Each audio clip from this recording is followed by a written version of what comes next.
অজু করার সময় অজুর পানি যখন মুখে লাগাবেন একটি দোয়া পড়বেন, আপনার চেহারা নূরের মতো উজ্জ্বল হয়ে যাবে ইনশাআল্লাহ।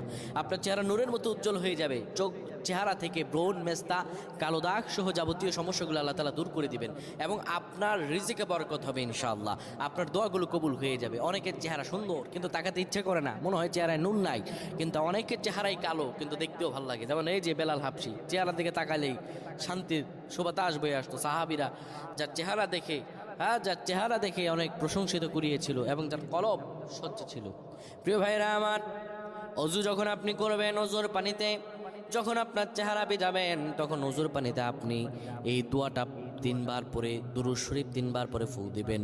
দোয়াটি হলো আল্লাহু নূরুস সামাওয়াতি ওয়াল আরদ, আল্লাহু নূরুস সামাওয়াতি ওয়াল আরদ। পানিগুলো নিয়ে সেই পানির মধ্যে আপনি ফু দিয়ে চেহারার মধ্যে লাগাবেন। আমার আল্লাহ রাব্বুল আলামিন